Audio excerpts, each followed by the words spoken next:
Hello friends, welcome back to my channel. आज हम discuss करने वाले हैं सीएमए इंटरमीडिएट पेपर नंबर 12 के पेपर पैटर्न का एनालिसिस।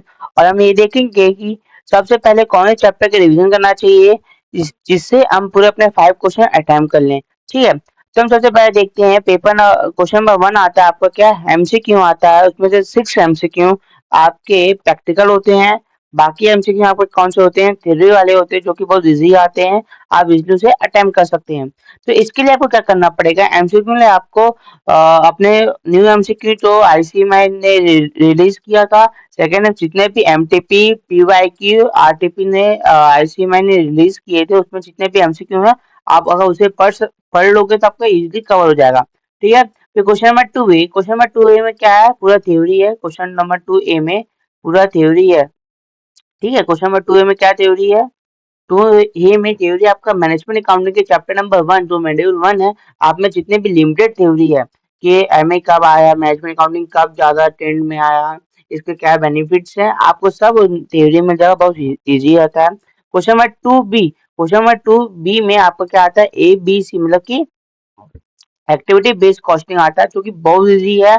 आपके जितना भी 2022 सिलेबस में जितने भी इसके क्वेश्चन आया ना, एक स्पेसिफिक ट्रेंड की तरह या एक स्पेसिफिक पैटर्न की तरह आया है, जिसमें आपको वर्कलोड सब कुछ दे देता है। आपको केवल से मल्टीप्लाई या डिवाइड करके आंसर निकालना पड़ता है, बहुत इजी आता है। अगर आप इसके पीवाई के क्वेश्चन सॉल्व करके चले जाते हैं तो आप इसे इजीली टैकल कर लेंगे। ठीक है, मैं ये भी बताऊंगा कि आपको एबीसी कॉस्टिंग किससे पढ़ना चाहिए तो ताकि आप इसे टैकल कर पाए। ठीक है, क्वेश्चन नंबर 3 आपको पता है कि 14 नंबर का आता है, फिर एक क्वेश्चन आता है, या तो मार्जिनल आ जाएगा बेसिक वाला, या तो मार्जिनल का एप्लीकेशन आ जाएगा की फैक्टर वाला। ठीक है, सेकंड फोर्थ क्वेश्चन देखते हैं, क्वेश्चन नंबर 4 ए में आपको मार्जिनल आता है, नॉर्मल वाला भी आ सकता है और एप्लीकेशन बेस्ड भी आ सकता है, कोई दिक्कत नहीं। ठीक है, क्वेश्चन नंबर 4 बी में आपका फिक्स है किया ट्रांसफर प्राइस का आना, कितने नंबर का आता है, 7 नंबर का आता है।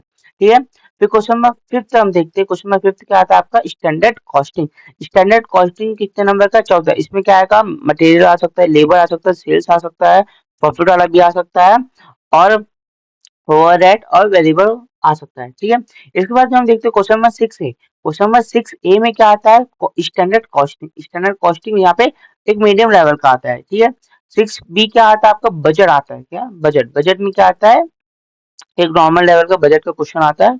ठीक है, फिर क्वेश्चन नंबर 7 है, जो आपने budget paper number 8 CM intermediate में पढ़ा है वही बजट है, इसमें कोई एक्स्ट्रा पढ़ने की वाली आपको बात नहीं है। इसके बाद में आपको क्या करना है, डीपीएम डिविजनल परफॉर्मेंस मेजरमेंट आपको पढ़ना है। इसके अंदर एक ईवीए टॉपिक है, लर्निंग कर्व है, और बैलेंस स्कोर कार्ड वाला टॉपिक है। उसी में से क्वेश्चन नंबर 7 बी पूछता है, मतलब कि 14 नंबर का मॉड्यूल आपका है। ठीक है, question number 8 a decision theory है, और क्वेश्चन नंबर 8 भी रिस्पॉन्सिबिलिटी अकाउंटिंग जो कि थ्योरी है। पर डिसीजन थ्योरी आपका क्या है बेटा, आपका क्या है, डिसीजन थ्योरी आपका क्या है भाई, प्रैक्टिकल। ठीक है, तो ये आपका क्या है, थ्योरी है। ठीक है,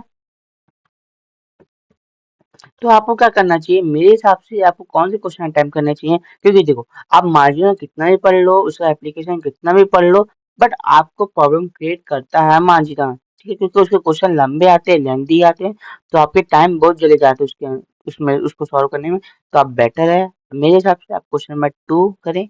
2 में क्या थ्योरी है और क्या है एबीसी, जो कि आपका इजिली 2 दिन में कवर हो सकता है, आप इजिली इसे 2 दिन में पढ़ के कंप्लीट कर सकते हो। ठीक है, क्वेश्चन नंबर 5 की पूरा स्टैंडर्ड कॉस्टिंग, तो आपने स्टैंडर्ड कॉस्टिंग पढ़ के आया सीएमए इंटर पेपर नंबर 8 में, उसमें इजी है, थोड़ा उसी का एडवांस लेवल है, पर इजी है, स्टैंडर्ड कॉस्टिंग बहुत इजी है, आप उसे कर सकते हैं। क्वेश्चन नंबर 6 स्टैंडर्ड और बजट, बजट आपको आता है, आपने स्टैंडर्ड क्वेश्चन नंबर 5 में पढ़ लिया है, तो क्वेश्चन 5 क्वेश्चन 6 आप इजिली अटेम्प्ट कर लोगे। ठीक है, क्वेश्चन नंबर 7 में की वो रखोगे डीपीएम, तो डिविजनल परफॉर्मेंस मेजरमेंट है।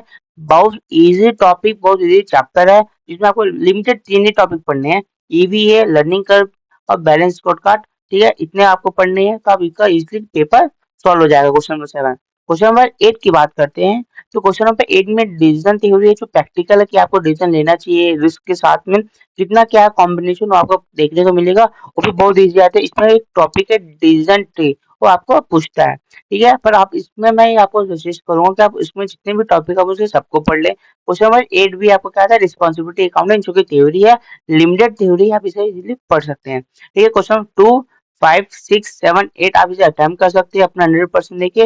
और क्वेश्चन नंबर 3 मार्जिनल का एप्लीकेशन और क्वेश्चन नंबर 4 आप इसे अपने ऑप्शन में रख सकते हैं।